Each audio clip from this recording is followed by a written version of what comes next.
Bien le bonjour! Cette courte vidéo se veut une préparation et un petit rappel pour votre examen de laboratoire en ce qui a trait au calcul de la masse volumique et de l'identification de substances inconnues. Évidemment, on peut déterminer la masse volumique d'éléments solides, liquides ou gazeux. Je vais m'attarder dans cette vidéo sur la masse volumique d'un liquide inconnu, puisque c'est ce que vous aurez à faire en laboratoire. Donc, première chose que vous aurez à faire, évidemment, c'est de déterminer la masse de votre liquide. Pour ce faire, vous aurez besoin d'un contenant. Je vais me servir pour l'expérience d'un cylindre gradué. Je vous rappelle que pour savoir la capacité d'un cylindre gradué, je vous donne une feuille en arrière pour qu'on voit mieux, vous devez regarder quelle est la plus haute capacité. Donc, on voit que la plus haute ligne est un 25 ml. Donc, c'est un cylindre gradué de 25 ml. Important pour votre liste de matériel. Donc, ce que je vais faire, je vais m'assurer qu'elle n'a plus de liquide à l'intérieur, donc elle est le plus sec possible. Je vais venir la passer sur le plateau. Mais évidemment, avant, je dois m'assurer que ma balance, elle est bien équilibrée. Pour ce faire, premièrement, je vais m'assurer que les curseurs soient bien tous les 4 à 0. Je dis les 4, ici, on a une balance qui est précise au centième de gramme. Donc, précise à 2 chiffres après la virgule. Donc, j'ai 4 curseurs. Un des centaines, un des dizaines, un des unités et un des dixièmes d'unités. Pour m'assurer que ma balance soit bien équilibrée, donc j'ai vérifié mes curseurs sont à 0, je vérifie donc ensuite si l'aiguille est bien vis-à-vis le 0. Je vais faire un petit ajustement sur ma caméra pour vous montrer que l'aiguille n'est pas parfaitement vis-à-vis mon 0. Donc l'aiguille qui est ici et le 0 qui est là ne sont pas parfaitement alignés. Donc ce que je vais faire, c'est que je vais faire un ajustement. Pour faire l'ajustement, ce que je vais faire, je vais venir ajuster ma vis d'ajustement qui est juste ici. Donc, petit truc, si votre aiguille est trop basse, ce que vous voulez faire, c'est remonter la vis. Autrement dit, vous voulez faire un mouvement dans le sens anti-horaire à votre vis, comme ceci. Si l'aiguille est trop haute, c'est le mouvement contraire, évidemment, on rabaisse la vis si l'aiguille est trop haute, donc on fait un mouvement dans le sens horaire. Donc, j'observe que mon aiguille n'est pas encore tout à fait à 0, donc je vais remonter un peu encore une fois.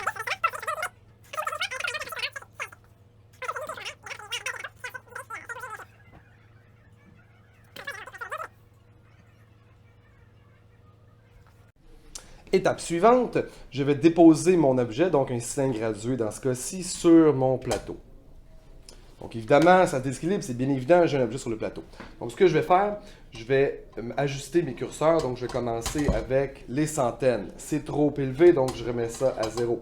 J'en suis allé avec les dizaines, donc je peux y aller à 10, comme je peux aller un peu plus haut. Donc par exemple, je vais aller en plein milieu, 50. On voit que 50 c'est trop, je vais aller à 40 grammes.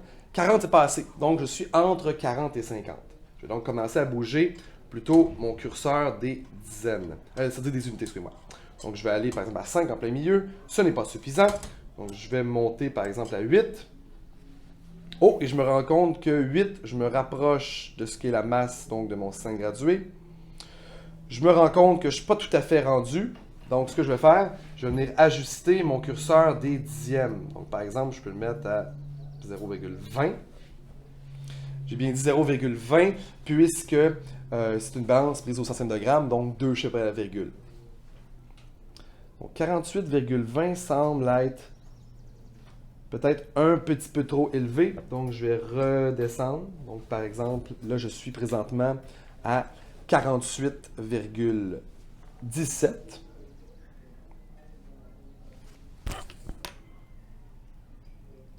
Et 48,17 semble être la bonne masse. Donc qu'est-ce que je vais faire? Je vais venir indiquer, notez tout de suite ma masse. Donc masse de mon cylindre vide égale à 48,17 grammes. Donc, en faisant ceci, donc je vais juste faire un petit zoom pour que vous voyez mieux. Donc, qu'est-ce que je vais faire? Je vais additionner donc 0 plus 40 plus 8 est 48 plus 0,17, donc 48,17 grammes est la masse de mon cylindre gradué vide. Étape suivante, je vais aller chercher mon volume désiré de mon liquide inconnu. Donc, évidemment, je peux replacer mes curseurs à 0, comme ceci. Donc, je vais aller prélever mon volume. N'oubliez pas de bien observer le ménisque. Donc, on doit observer le bas du ménisque pour avoir le bon volume. Donc, surveillez dans l'examen de laboratoire, peut-être on va vous mentionner un volume qu'on souhaite que vous allez mesurer.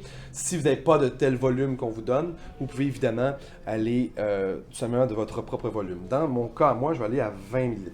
Donc, observez bien que je dois placer mes yeux vis-à-vis le ménisque. Donc, soit vous ramenez la ligne désirée à vos yeux, ou tout simplement que vous vous penchez comme ceci. Donc, vous devez toujours vous assurer que le bas du ménisque touche à la ligne que vous désirez démontrer. Donc, j'en ai mis un petit peu trop. Je vais prendre ceci, donc, qui est la pipette de transfert. Je vais aller en retirer quelque peu.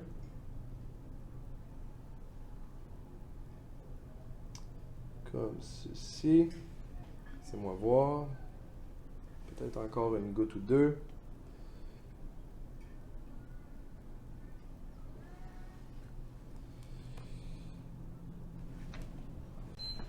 Donc, lorsqu'on le visualise de plus près, on se rend compte que le...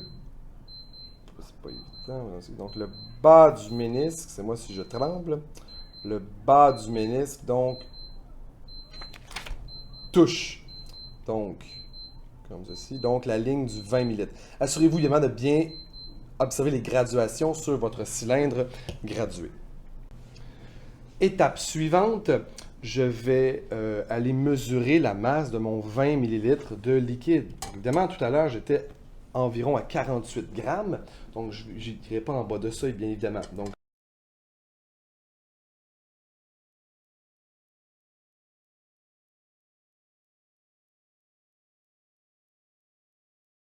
ma balance semble maintenant bien équilibrée. Donc, la masse du liquide et du cylindre est de 64, je suis entre deux, je vais aller environ, donc 64,24 grammes. Donc 64,24 grammes. Évidemment, je vais m'assurer de bien le noter. Ce qu'il me reste à faire, évidemment, c'est d'inscrire mes résultats dans un tableau de résultats. N'oubliez pas d'y inscrire un titre.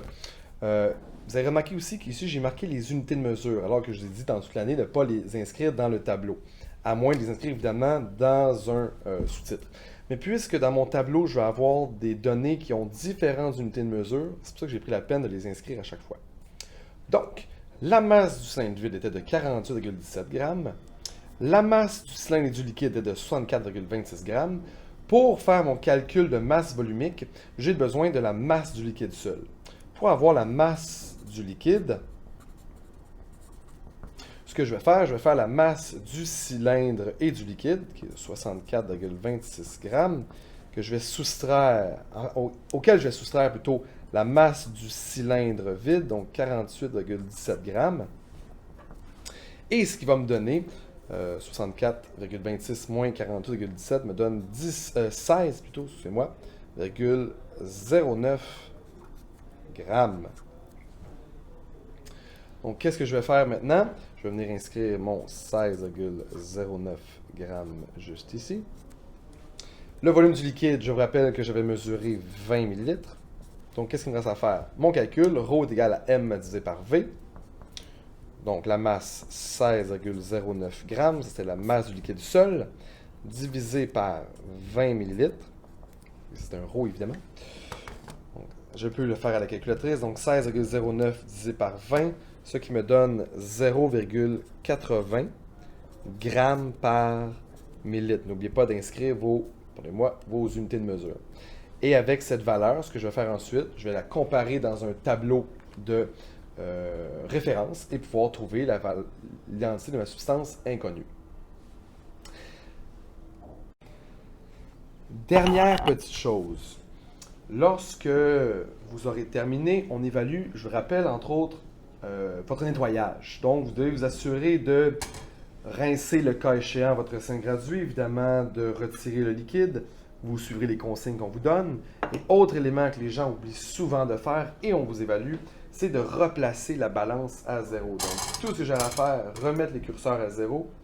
Vous n'avez pas besoin de revérifier si elle est équilibrée. C'est mieux si vous le faites, mais ce n'est pas une obligation. Mais vous devez vous assurer que les curseurs sont bien replacés à zéro.